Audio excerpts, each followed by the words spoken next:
One of the most significant cultural changes that I've witnessed in my 20 years as part of the English-speaking anime fan community has been the reputational shift of K-On!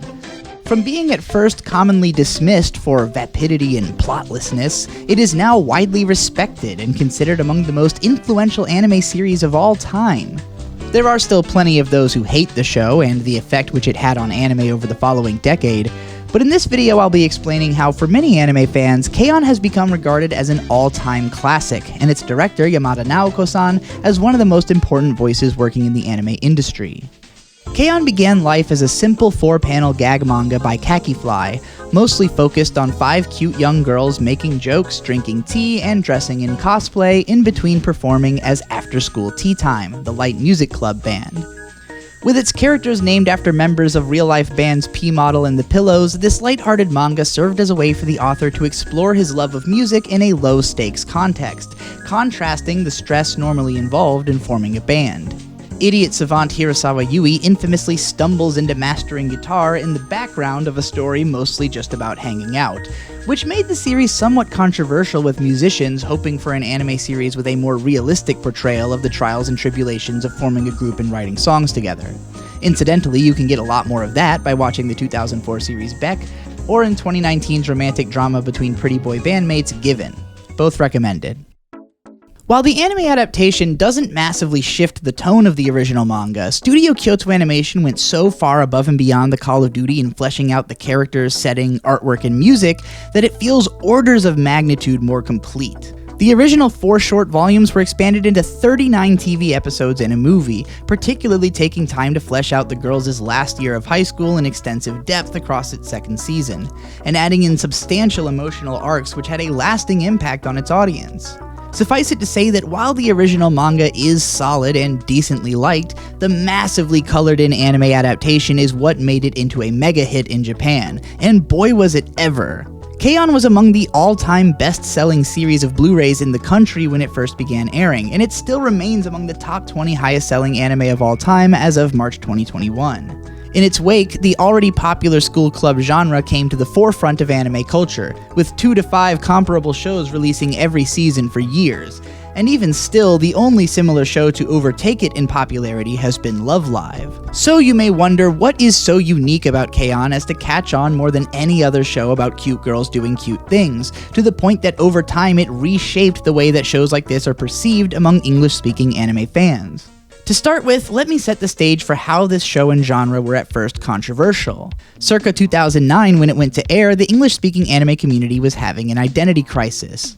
Fans who got into watching Japanese animation through popular channels like Cartoon Network, Sci-Fi, and Fox in the mid-2000s had mostly been exposed to action-centric and plot-driven series like Naruto, Dragon Ball Z, Sailor Moon, Inuyasha, Gurren Lagann, Fullmetal Alchemist, or Code Geass, thrillers like Death Note, and kids shows like Pokemon or Yu-Gi-Oh! In the deeper realms of the community, there were also plenty of series driven by cute girls in the form of perverted harem shows like Tenchi Muyo and Love Hina, as well as shows about young women and their interpersonal conflicts, such as Fruits Basket, Full Moon, Cardcaptor Sakura, and Chibi Vampire. But none of these really had the same atmosphere that K-On! Arrived at. The only relatively similar show to have been successful in English-speaking communities had been 2000's Azumanga Daich, which was mostly celebrated and remembered for its absurdist visual gags that turned up in a lot of AMVs. K-On!'s comparable mundanity left a lot of people simply confused as to what was meant to be the show's appeal. I doubt that K-On! Would have been given the goodwill of second chances from the core anime base on English-speaking sites if not for the reputation that Studio Kyoto Animation garnered in the years before and after. The Melancholy of Haruhi Suzumiya had cracked the seal on the popularity of moe anime in 2006, with its above-average production quality, unique setting and characters, and jaw-dropping plot moments, and even that was controversial as a show with an actual plot. When the studio then referenced that anime heavily in their other turbo-expanded 4-panel gag manga adaptation Lucky Star, they divided the base further, with its infamous opening scene of girls talking about how they go about eating various Japanese foods, driving haters of the genre into a frenzy when Haruhi fans couldn't help but talk about it. While there were those of us who found ourselves falling in love with Lucky Star and the genre it was helping to popularize, its troubled production and gimmicky nature made it harder to broadly defend as a legitimately great show, and that is where K-On! Comes in.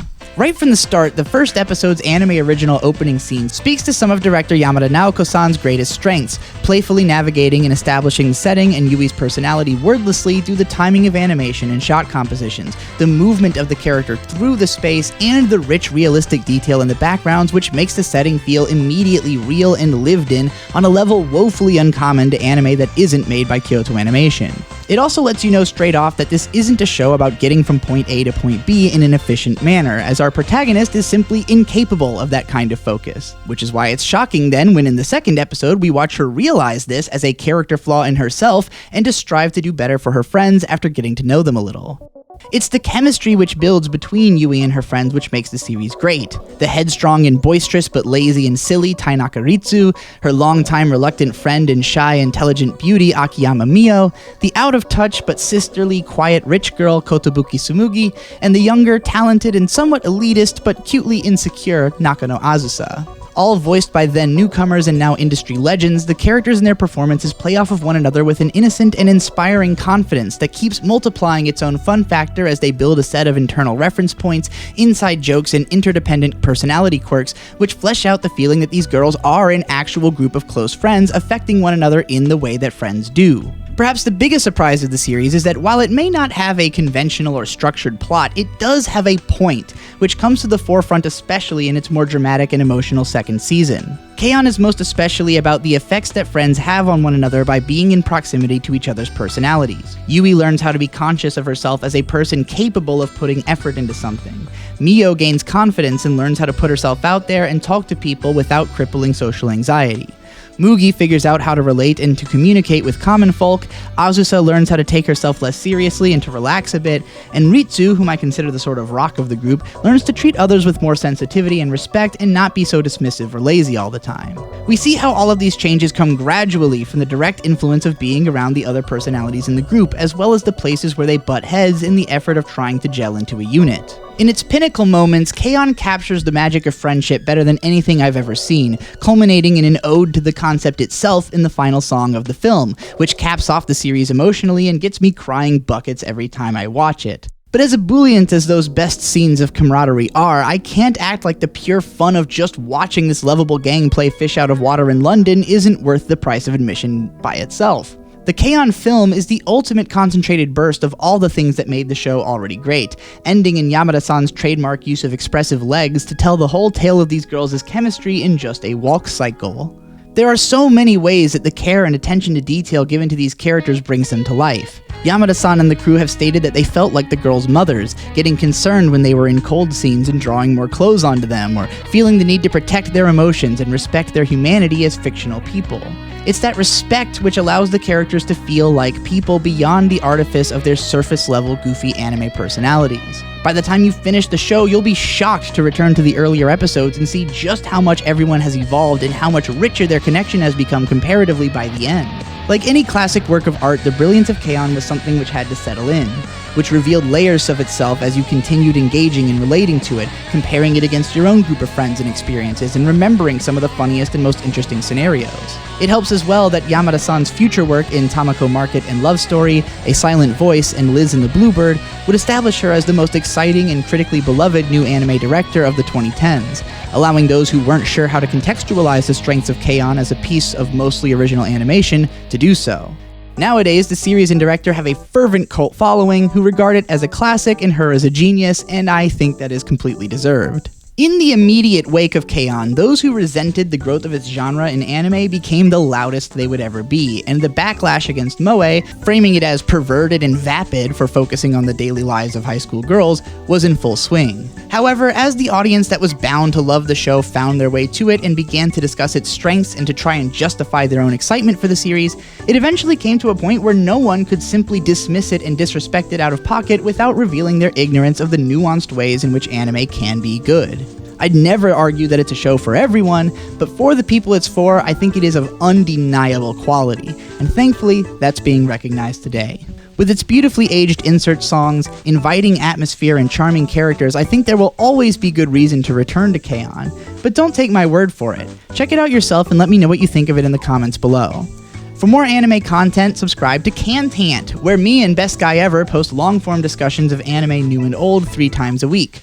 Right now we're revisiting Evangelion, finishing up Attack on Titan, and discussing the possibility of covering K-On! In depth in the future.